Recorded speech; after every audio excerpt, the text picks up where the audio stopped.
তো হ্যালো জনগণ, আসসালামু আলাইকুম। আজকে আমরা চলে এসেছি বেলাবর থানার একটি গ্রামে।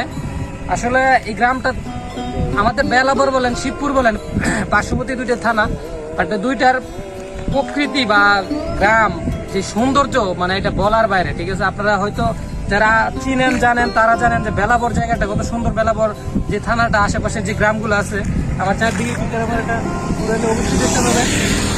বিশেষ করে এইখানে আমরা মোটামুটি এই জায়গায় ভিডিও করার একটাই কারণ, এখানে হচ্ছে আখের সাম্রাজ্য। ঠিক আছে,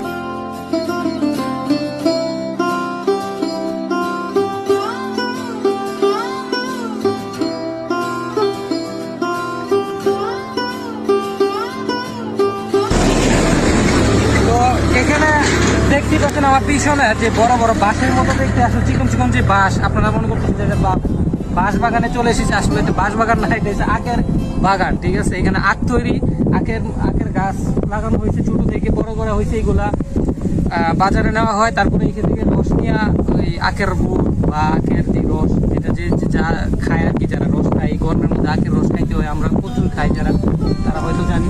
এখান থেকে মূলত যায়।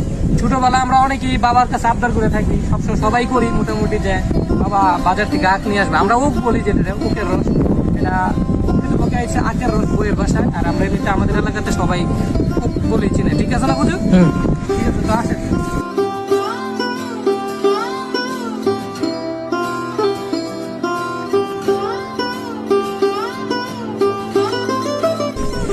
দেখতেই পাচ্ছেন আসলে এই যে আমার পাশে হাতের কাছে আখের যে চারাগুলা, যে বাঁশের মতো দেখতে চিকুন চিকুন হয়, এগুলো আখের রস। ঠিক আছে, এগুলো খাইতে এত মিষ্টি হয়, মানে আপনারা যারা খাইছেন তারা জানেন, অতিরিক্ত মিষ্টি হয়। তো আমি আপনাদের আজকে আখের বাগানটা সুন্দর করে দেখাবো, যে আখের বাগান কত সুন্দর হয়।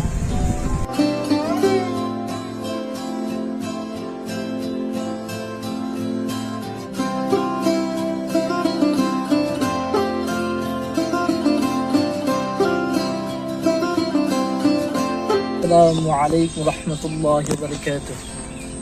হ্যালো বন্ধুরা, আমরা চলে আসছি আজকে বেলাবর থানার আখ ক্ষেতের রাজ্যে। আর আখগুলা দেখতে মাশাআল্লাহ খুব সুন্দর। আল্লাহ তাআলা কত সুন্দর করে বানাইছে, কত সুন্দর দেখে দেখতেছি আখ ক্ষেতগুলা। এটা আল্লাহ তাআলা একদম প্রাকৃতিক সৌন্দর্য, প্রাকৃতিক ভূমি, অনেক সুন্দর। আল্লাহ তাআলা কুদরতি, যে আল্লাহ তাআলা এই আখ থেকে এত মিষ্টি, এখানে না গোড়াতে কোনো চিনি ডালা হয়েছে,